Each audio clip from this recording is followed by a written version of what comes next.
আমি সকল মানুষের কাছে এটা বলবো যে বাংলাদেশে আজকে সত্যি মাইনরিটিজের উপরে যে অত্যাচার চলছে সেটা আমরা কেউ ভালো চোখে দেখছি না। এবং কেউ কেউ, আমি এখনো মনে করি দাঙ্গা কখনো হিন্দু করে না, দাঙ্গা কখনো মুসলমান করে না, দাঙ্গা কখনো শিখ করে না, দাঙ্গা কখনো খ্রিস্টান করে না। দাঙ্গা করে কতিপয় সমাজ বিরোধী এবং যারা সমাজের বোঝা। সুতরাং এই ব্যাপারটিকে, এই অ্যাঙ্গেল থেকে দেখে আমরা সবাই যেন এমন কোনো মন্তব্য না করি যাতে আমাদের কোনো রকম পরিস্থিতি বাংলায় এটাকে নিয়ে খারাপ হয়। আমি কৃতজ্ঞ যে একদিকে হিন্দু ধর্মের মানুষরাও প্রতিবাদ করছেন, অন্যদিকে সংখ্যালঘু ইমামরাও কালকে প্রেস কনফারেন্স করে পরিষ্কার বাংলাদেশে যে মাইনরিটিদের উপর অত্যাচার হচ্ছে তারাও কিন্তু এটাকে তীব্র নিন্দা করেছেন এবং মাইনরিটিদের সেফটি এবং সিকিউরিটির ব্যাপারে বলেছেন। এটা বাংলায় প্রথম, যারা মনে রাখবেন এটা আমাদের ধর্মনিরপেক্ষতার একটা প্রধান একটা স্তম্ভ। এবং আমি সকলকে এই জন্য অভিনন্দন জানাচ্ছি। আমাকে অনেক সংখ্যালঘু সম্প্রদায়ের অনেকে বলেছিলেন যে আমরা মিছিল করতে চাই, প্রতিবাদ করি। আমি বলেছিলাম না, মিছিল করলে অনেকে তো আছে জানে না, ঈশ্বর সুযোগ নেয় রাজনীতি, আবার একটা দাঙ্গা লাগিয়ে দেবে। আমি দাঙ্গাটা চাই না, আমরা দাঙ্গা চাই না, শান্তি চাই। একটা হিন্দুর গায়ে যে রক্ত আছে, একটা মুসলিমের গায়ে সে রক্ত আছে, একটা ভাইয়ের গায়ে যে রক্ত আছে, একটা বোনের গায়ে সে রক্ত আছে, একটা পাঞ্জাবির গায়ে যে রক্ত আছে, একটা শিখের গায়ে, খ্রিস্টানের গায়ে সে রক্ত আছে। আমরা নিজেদের মধ্যে ভেদাভেদ না করে, আর কয়েকটি মিডিয়া, আই মাস্ট সে, আমি অ্যাপিল করছি তাদের কাছে, এটা উত্তরপ্রদেশ নয় যে আপনাদের ব্যান করে দেব, এটা উত্তরপ্রদেশ নয় বা রাজস্থান নয় যে আপনাদের অ্যারেস্ট করে নিয়ে যেভাবে সাংবাদিকের উপর অত্যাচার হয়েছিল আমাদের ছবি আছে সেটা করব।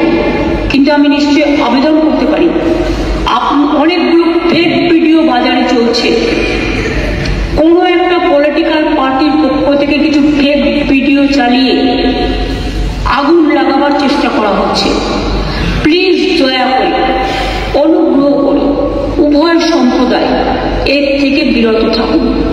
আমরা কেউ কিন্তু কারো পক্ষে নয়, সবাই কিন্তু সবার পক্ষে, এটা মাথায় রাখতে হবে।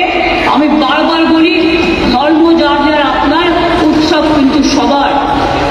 বাংলাদেশের ব্যাপারে government of India, late government of India to decide. এখানে আমরা যেন কেউ অতিরিক্ত কথা না বলি এবং অতিরিক্ত কথা বলে পরিস্থিতিটা নষ্ট না করি।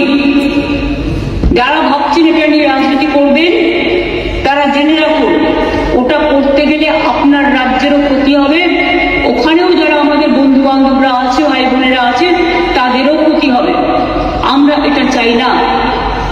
গভর্নমেন্টের কতগুলো পলিসি আছে, যেমন এক্সটার্নাল ল্যান্ডস পলিসি, এটা গভর্নমেন্ট অফ ইন্ডিয়ার ভাগ্যে পড়ে, আমাদের নয়, ওদের জুরিসডিকশনে পড়ে।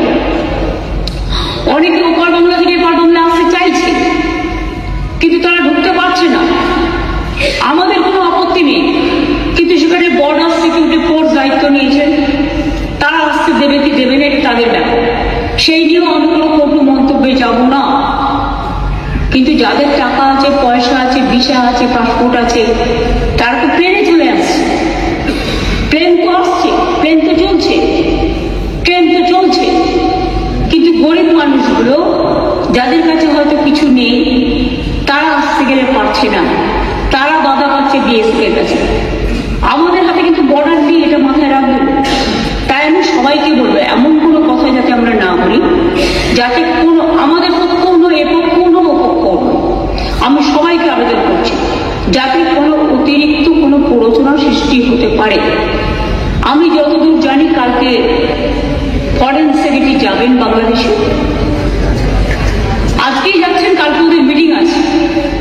সুতরাং লেট দেম ডিসাইড। এই ব্যাপারে আমি পরিষ্কার বলি, এক্সটার্নাল অ্যাফেয়ার্সের ব্যাপারে উই নেভার ইন্টারফেয়ার।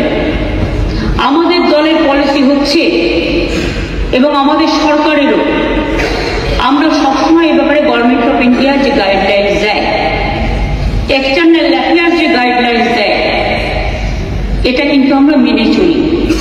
তাই আপনাদের সবাইকে অনুরোধ করব, আসুন আমরা এমন একটা পরিবেশ সৃষ্টি করি যাতে এপার বাংলা দেখিয়ে দেবে যে আমরা ভারতবর্ষ, আমাদের জাতীয়তাবোধ, আমাদের দেশাত্মবোধ, আমাদের মমত্ববোধ, আমাদের স্নেহবোধ, আমাদের ধন ধান্যে পুষ্পে ভরা আমাদের এই বসুন্ধরা, তাহার মাঝে আছে দেশের সকল দেশের সেরা, সে যে স্বপ্ন দিয়ে তৈরি, সে যে স্মৃতি দিয়ে ঘেরা।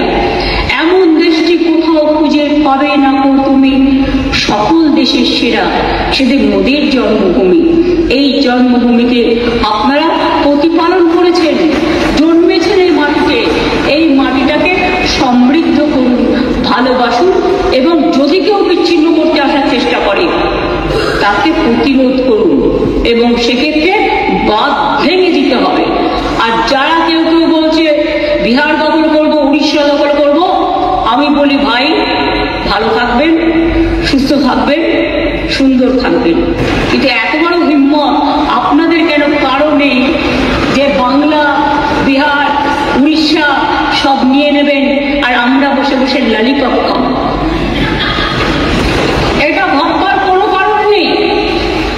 আমরা যথেষ্ট সচেতন নাগরিক এবং আমরা যথেষ্ট সক্রিয়, কিন্তু আমরা ধৈর্যের পরীক্ষা দিই।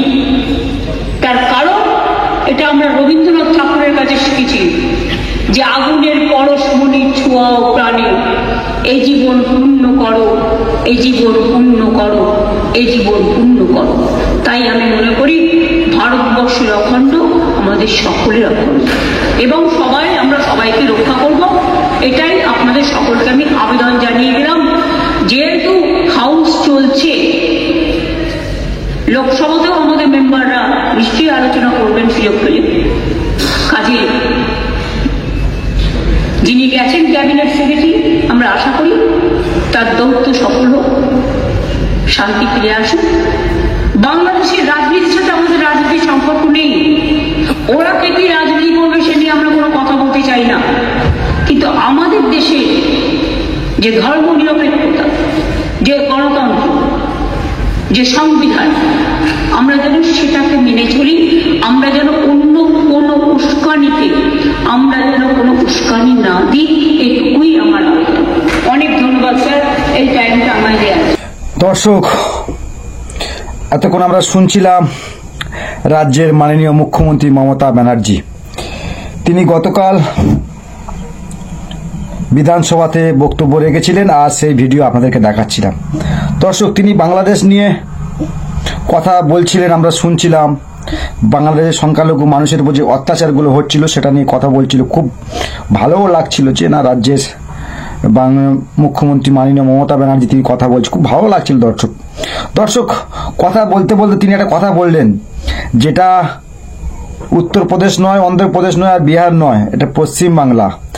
আর কয়েকটা মিডিয়া নাকি ফেক খবর ছড়াচ্ছে, বলার চেষ্টা করছে।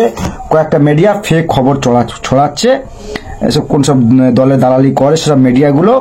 তো সে কথাগুলো বলছিল যে আমরা তো অন্য অন্য রাজ্যের মতো কোনো মিডিয়াতে ধরে, কোনো সাংবাদিক ধরে পেটাই না বা মারধর করি না, তাদের উপর নির্যাতন করি না। দর্শক, তো সেই কথাগুলো বলছিলাম, শুনছিলাম। দর্শক, রাজ্যের সরকার মমতা ব্যানার্জি কথাগুলো বলছে, হাস্যকর ব্যাপার নয় যে কয়েকটা মিডিয়া, কয়েকটা সাংবাদিক, কয়েকটা টিভি চ্যানেল রাজ্যের বদনাম করছে, ভুলভাল খবর নাকি দেখাচ্ছে। তিনি বলছে আর কি নিজে যে কয়েকটা মিডিয়া ভুলভাল খবর করছে, ভুলভাল খবর বাংলার মানুষকে দেখাচ্ছে, বিভ্রান্ত করার চেষ্টা করছে, আবার এই সাম্প্রদায়িক দাঙ্গা লাগাবার চেষ্টা আর কি করছে কয়েকটা মিডিয়া, কয়েকটা টিভি চ্যানেল। দর্শক, আমাদের বক্তব্য খুবই ক্লিয়ার যে কোন সব চ্যানেলের দিকে ইঙ্গিত করে তিনি বলছেন। কয়েকটা চ্যানেল রয়েছে যেটা আমরা জানি আর কি, তারা এসব করার নাকি চেষ্টা করছে আর কি। তো যাই হোক, আমরা জানি কয়েকটা চ্যানেল এরকম ভুলভাল খবর দেয়, কিন্তু রাজ্যের মাননীয়ের কাছে থাকার পরেও খবরগুলো তিনি কেন স্টেপ নিচ্ছে না? কোনো ভুলভাল মিডিয়া রাজ্যের সম্প্রীতিকে নষ্ট করবে, হিন্দু মুসলমান দাঙ্গা লাগাবে, বাংলাদেশ নিয়ে ভুলভাল বার্তা দেবে, আর সে সমস্ত চ্যানেল মানে উনি বলছিল যে অন্য অন্য রাজ্যে ব্যান করে দিয়েছে, আমরা সম্মানের সঙ্গে ব্যান করিনি, তাদেরকে বন্ধ করিনি, না মারধর করেছে, না সাসপেন্ড করেছি, চ্যানেলগুলো রয়েছে। তাহলে দর্শক আমি কি বলবো, এই সেটিং এর কারবার চলছে, যারা বারবার আইএসএফ বিধায়ক বলে বা অন্য অন্য বিরোধী দল যারা বলে আর কি, যে রাজ্যের সঙ্গে কিন্তু একটা সেটিং রয়েছে, সে সেটিং করে কি মাননীয় মুখ্যমন্ত্রী চলছে? আমার তো মনে হয় দর্শক, মনে হচ্ছে তাই। আপনাদের নিশ্চয়ই মনে হবে, কমেন্ট করবেন যে তিনি জানার পরেও যে এইসব চ্যানেলগুলো রাজ্যের সম্প্রীতি নষ্ট করছে। আমি জানি কোন সব চ্যানেল, বলছিল যে আমি জানি কোন সব চ্যানেলগুলো এসব ফেক খবর, ফেক ভিডিও চালাচ্ছে, এই ব্যাপারে আর কি। তাহলে রাজ্যের মানে মুখ্যমন্ত্রী রাজ্য চালাচ্ছে পশ্চিমবাংলা, আর তিনি এগুলো দেখে চুপ করে মানে বসে রয়েছে, এটাও তো হাস্যকর ব্যাপার। এটাও হাস্যকর ব্যাপার যে রাজ্যের মুখ্যমন্ত্রী জানার পরেও যে এই যে অন্যায়গুলো হচ্ছে, যে ফেক ভিডিও চালাচ্ছে, তারা অন্যায় করছে, মানুষের সাম্প্রদায়িক দাঙ্গা লাগাবার চেষ্টা করছে, তিনি জানার পরে এখনো পর্যন্ত চুপ করে রয়েছে, কোনো স্টেপ নিচ্ছে না, তাদেরকে ব্যান নিষিদ্ধ ঘোষণা করছে না, ব্যান করছে না, কোনো স্টেপও নিচ্ছে না। তো তারা কি, আমি বলবো দিল্লির সঙ্গে একটা সেটিং রয়েছে, আর সেটিং রয়েছে বলে তাই এক্ষুনি দিল্লিতে রাগ করবে দাদা যদি তাদেরকে চাপ দেওয়া হয়, তাদেরকে সাসপেন্ড করা হয়, তাদেরকে ব্যান করা হয়, দাদা কি রাগ করবে? নিশ্চয়ই হয়তো করবে, তাই তিনি জানার পরও দর্শক করছে না। দর্শক প্রশ্ন থেকে গেল, তিনি নিজে মুখে স্বীকার করছে, আমি জানি কয়েকটা চ্যানেলে সমস্ত কাজ দর্শক করছে, তিনি বলছেন নিজে যে আমি জানি কয়েকটা চ্যানেল এগুলো করছে। তাহলে কি কাকে তিনি খুশি করতে চাইছে? তিনি নিশ্চয়ই কাকে খুশি করতে চাইছে, আপনারা বুঝতে পারছেন যে কোনো একটি সরকারকে তিনি খুশি করার চেষ্টা করছে, দিল্লি সরকারকে। না হলে দর্শক আমরা তো প্রশ্ন তুলবো যে সরকারকে না খুশি করতে চাইলে তাহলে যে এই যে অন্যায়গুলো মানে হয়ে যাচ্ছে, হিন্দু মুসলিম একটা দাঙ্গা বাঁধাবার চেষ্টা করছে এই সমস্ত চ্যানেলগুলো ফেক খবর ছড়িয়ে। আর তিনি বলছিলেন বিধানসভার ভিতরে আর সব দর্শক দেখছিলাম যে বিধানসভার ভিতরে মানে কয়েকজন দর্শক, মানে কয়েক বিধায়ক তো রয়েছে, অনেক বিধায়ক রয়েছে, সেখানে মানে হাতের তালিও দর্শক দিচ্ছিলেন যে না, মাননীয় যে কথাগুলো বলছে সমর্থন করা যায়। দর্শক বলছিলাম যে বাংলাদেশ নিয়ে যদি বাংলাদেশ সংখ্যালঘুর ওপরে যদি অত্যাচার হয়ে থাকে, আমাদের বক্তব্য খুবই ক্লিয়ার, যদি বাংলাদেশের মানে সংখ্যালঘুর ওপরে যদি অত্যাচার হয়ে থাকে, যেহেতু বাংলাদেশ সংখ্যালঘু মানে হিন্দু বর্ণের মানুষ, তো সংখ্যালঘু যদি অত্যাচার হয়ে থাকে, মুসলিমরা অত্যাচার করে, অবশ্যই অপরাধ। আমরা মানে এর সঙ্গে সহমত দিতে পারলাম না, অবশ্যই অপরাধ করেছে বাংলাদেশ সংখ্যাগুরু মানুষেরা, তারা সংখ্যালঘু মানুষের মানে অন্যায়ভাবে অত্যাচার করছে সংখ্যালঘু হওয়ার কারণে, মানে হিন্দুদের কথা বলছি আর কি। যদি হয়ে থাকে এগুলো, তাহলে দর্শক এটা কিন্তু মানে বাংলাদেশ সরকার বলুন আর বাংলাদেশের মুসলমান বলুন, এটা ঠিক নয় যে সংখ্যালঘুদের উপর অত্যাচার করা হবে, এটা আমরা সম্মত দিতে পারি না। আর দর্শক তিনি বলছিলেন না যে এই অত্যাচার দর্শক হচ্ছে, আপনি কি করেছেন, মানে বাংলাদেশে যে অত্যাচার হচ্ছে আপনি এখান থেকে নিন্দা জানাচ্ছেন, আর কখনো বলছেন বাংলাদেশিকে নিয়ে। দর্শক অনেক অভিযোগ দর্শক আছে, শুভেন্দু অধিকারী মহাশয় তিনি বলেন অনেক অভিযোগ দর্শক আছে। তো আমার কথা হচ্ছে কি, যে সমস্ত চ্যানেল নিষিদ্ধ কেন করা হচ্ছে না? তাহলে কি কাউকে খুশি করার মানে চিন্তা ভাবনা আর কি মানে শাসকের রয়েছে? নলে শাসক কথা বলছে না কেন? বিধানসভায় একটা মানে তার ভিতরে আলোচনা করতে গিয়ে মাননীয় বলছে এই সমস্ত চ্যানেলগুলো ফেক খবর চালিয়ে সারাদিন চালিয়ে মানুষকে বিভ্রান্ত করার চেষ্টা করছে। তা বিভ্রান্ত যদি হয় মানে ক্রিমিনাল, সাপোজ একটা উদাহরণ, ক্রিমিনাল মানে ঘুরছে, পুলিশ জানে, তাহলে অ্যারেস্ট করছে না কেন? সাপোজ একটা উদাহরণ দিচ্ছি আমি, তাহলে রাজ্যের মাননীয় তিনি জানেন, তাদের খবর রয়েছে যে এই সমস্ত টিভি চ্যানেলগুলো মানে নিউজ চ্যানেলগুলো এরা অন্যায় করছে, সাম্প্রদায়িক দাঙ্গা লাগাবার জন্য মানে একই ক্যাসেট বারবার চালাচ্ছে, মানে সত্য মিথ্যা না যাচাই করে চালাচ্ছে, যা না তাই বলে যাচ্ছে আর কি। বাংলাদেশ সংখ্যালঘুদের মানে উপরে হামলা করা হয়েছে, সংখ্যালঘুদের ঘর মন্দির ভেঙে দেওয়া হচ্ছে, এই সমস্ত খবরগুলো দর্শক আমরাও তো দেখছি, দেখাচ্ছে। আর রাজ্যের মাননীয়ের কাছে খবর থাকার পরেও তিনি ছেড়তে পারলেন না দর্শক, কিছু সরি কথাটা যেহেতু খারাপ, তিনি কিছু করতে পারলেন না, কারণ দিল্লিকে খুশি করার চেষ্টা তিনি করছেন, মানে সেটিং এর রাজনীতি করার চেষ্টা তিনি করছেন। নন তিনি চুপ কেন, নীরব কেন? এখনো পর্যন্ত এই চ্যানেলগুলো, যে সমস্ত চ্যানেল মানুষকে মানে বিভ্রান্ত করার চেষ্টা করা হচ্ছে, তার এখনো পর্যন্ত তাদের বিরুদ্ধে আইনি ব্যবস্থা কেন নেওয়া হয়নি রাজ্য সরকারের পক্ষ থেকে? আবার উনি বলতে গিয়ে সত্যি মানে লজ্জা আমাদের জন্য, বলছে অন্য রাজ্যে তো হলে তো ব্যান করে দেওয়া হতো, তা আপনি কেন ব্যান করেননি?